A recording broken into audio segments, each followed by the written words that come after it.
मिर्जा की over acting और बाके की अबे तबे से लखनऊ की नफासत, नाजाकत और तलफ़ुज़ का इंतकाल हो गया है। तो भैया हम बात कर रहे हैं अमेज़ॉन प्राइम पर आई नई फिल्म गुलाबो सिताबो का। फिल्म के डायरेक्टर हैं सोजीत सरकार, जिन्होंने इससे पहले Vicky donor, pink, Madras cafe जैसी मास्टरपीस हमारे सामने पेश की है। पर मुझे लगता है इस बार उन्होंने आधे अधूरे मन से गुलाबो सिताबो बनाई है। तो भैया फिल्म की कहानी शुरू होती है लखनऊ में फातिमा महल से, जिसके मालिक हैं मिर्ज़ा, जिनकी उम्र एमडीएच वाले चचा के बराबर है।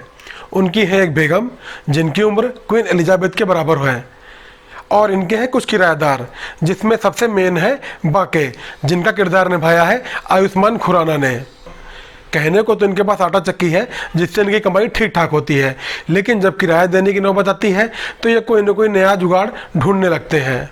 वहीं दूसरी तरफ है कंजूस लालची मिर्ज़ा, जिनको फिल्म की शुरुआत में ये अपने किराएदार का बल्ब चोरी करते हुए दिखाया जाता है।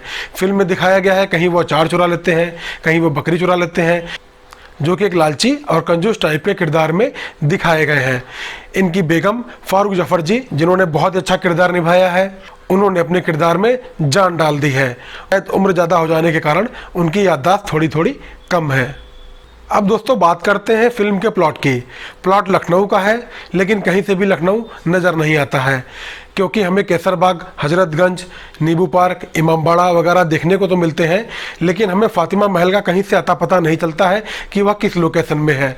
दूसरी बात, अगर आप लखनऊ के हैं या लखनऊ से आप थोड़ा सा भी संपर्क रखते हैं तो आपको लखनऊ की लैंग्वेज, भाषा, उसकी नज़ाफ़त, नज़ाकत और तलफ़ुज़ का अच्छी तरह से पता होगा कि कैसे बात की जाती है। लेकिन इस फिल्म में अबे तबे तू तड़ाक का इतना ज़्यादा प्रयोग किया गया है जो कि कहीं से भी हजम नहीं होता।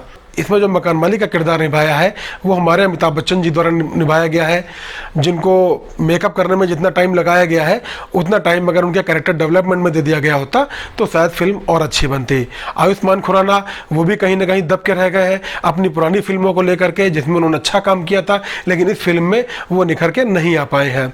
विजय राज जी और विजेंद्र काला, विजय राज जी इस फिल्म में एक पुरातत्व अधिकारी बने हुए हैं और विजेंद्र काला एक लॉयर बने हुए हैं। इन दोनों के हिस्से में जितना भी काम आया है वो काबिले तारीफ है। और एक किरदार इस फिल्म में आयुष्मान खुराना की बहन का है, जिसका नाम होता है बिट्टू। इस कैरेक्टर को हम इससे पहले अमेज़ॉन प्राइम के हॉस्टल डेज में देख चुके हैं। इन्होंने बहुत अच्छा किरदार निभाया है। डायलॉग डिलीवरी, कॉमिक टाइमिंग और इनकी एक्टिंग बहुत ही शानदार है। दोस्तों कुछ फिल्में बनाई जाती हैं जिन पर पहले होमवर्क किया जाता है। निर्माता, निर्देशक, राइटर उन पर पहले होमवर्क करते हैं, तैयारी करते हैं, उसके बाद उसको अपनी मेहनत से अच्छा रंग दे के बनाते हैं। और कुछ फिल्में शुरुआत तो अच्छी की जाती हैं एक अच्छे प्लॉट को लेकर के, लेकिन धीरे धीरे वह अपनी कहानी से भटक जाती हैं।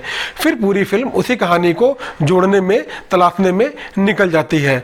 कुछ इसी तरह इस फिल्म में भी हुआ है। भैया कुछ लड़ाइयाँ वर्ल्ड फेमस है, जैसे भारत पाकिस्तान की और सास बहू की। इसी तरह से इस फिल्म में दिखाया गया है कि गुलाबो सिताबो, यानी कि उनका कैरेक्टर दर्शाया गया है मिर्ज़ा और बाके का, जो कि मकान मालिक और किराएदार है।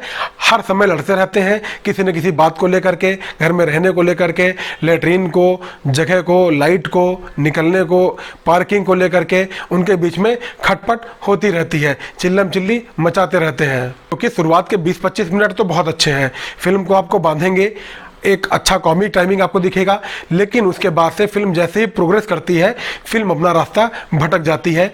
फिर निर्देशक, निर्माता, हम दर्शक और एक्टर सभी लोग तलाशते रहते हैं कि फिल्म की एंडिंग जल्दी से हो जाए, फिल्म जल्दी से ख़त्म हो, हमें बस देखने को मिले कि फिल्म में क्या होता है। फिल्म की स्टोरी शुरू होती है लखनऊ के फातिमा महल से, जहाँ पर मिर्ज़ा, जिसके मकान मालिक है मिर्ज़ा, जिनको यह हवेली जान से प्यारी है, वह अपनी हवेली को किसी भी कीमत पे छोड़ना नहीं चाहते हैं। और दूसरी तरफ है किराएदार बाके, जो कि 70 साल से रह रहे हैं, 30 रुपये महीना किराया दे रहे हैं, किराया बढ़ाने का नाम नहीं ले रहे हैं। बचपन से लेकर जवानी उनकी इसी हवेली में बीती है और अब वो इसी हवेली को अपना समझने लगे हैं। जबकि मिर्ज़ा चाहते हैं या तो उनका किराया बढ़ा दिया जाए या फिर हवेली खाली कर दी जाए, लेकिन बाके इस मूड में कतई नहीं है। इसी नोक झोंक में एक दिन मिर्ज़ा की हवेली की एक बाथरूम का दरवाज़ा टूट जाता है और हवेली की घर की कहानी जाके थाने में पहुंच जाती है। अब कहानी में मोड़ वहीं से आना शुरू होते हैं, कहानी वहीं से प्रोग्रेस करती है कि मिर्ज़ा अपने हिसाब से एक लॉयर से मिल करके हवेली को अपने नाम पे करना चाहता है, क्योंकि अभी हवेली बेगम के नाम पर है और मिर्जा चाहता है बेगम जल्द से जल्द मर जाए और उनके मरने के बाद हवेली उसके नाम पर हो जाए। किराएदारों को भगा देगा और अपने हिसाब से वो अपना जीवन यापन करेगा। दूसरी तरफ है बाके, जो कि एक पुरातत्व अधिकारी से मिल करके एक नया ही खेल खेलता है, जिससे कि हवेली को किसी भी तरीके से हेरिटेज घोषित कर दिया जाए और यह हवेली मिर्जा के पास से चली जाए और उसको, उसकी बहन को पुरातत्व विभाग में नौकरी मिल जाए, कुछ मुआवजा मिल जाए, इनको LIG या MIG फ्लैट मिल जाए रहने के लिए, क्योंकि हवेली आज नहीं तो कल टूटेगी, क्योंकि वो बहुत ही जर्जर कंडीशन में है। तो भैया कहानी का प्लॉट बहुत इंटरेस्टिंग है, शुरुआत बहुत अच्छी हुई है, लेकिन उसके बाद कहानी अपना रास्ता पूरी तरीके से भटकती है। क्लाइमैक्स तक आते आते हम किसी तरह से जिंदा बच जाते हैं।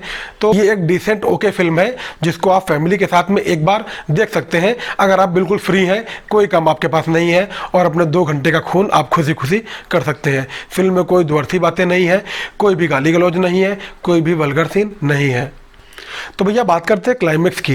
क्लाइमैक्स ऐसा है कि कुछ लोगों को यह खराब लगेगा, कुछ को बहुत खराब लगेगा, कुछ को समझ में आएगा तो कुछ को घंटा नहीं समझ में आएगा, और आखिरी में आप यही कहोगे अरे कहना क्या चाहते हो। तो दोस्तों मैं दूंगा इस फिल्म को 6 नंबर 10 में से। और अगर आप लोगों ने यह फिल्म देख ली है तो मुझे कमेंट में बताइए कि यह फिल्म आपको कैसी लगी, और अगर आपको यह वीडियो पसंद आया तो उसको लाइक करिए, शेयर करिए, और अगर आपने अभी तक यह चैनल सब्सक्राइब नहीं किया दोस्तों तो जल्दी से इसे सब्सक्राइब करिए और बेल आइकन दबाना ना भूलिए।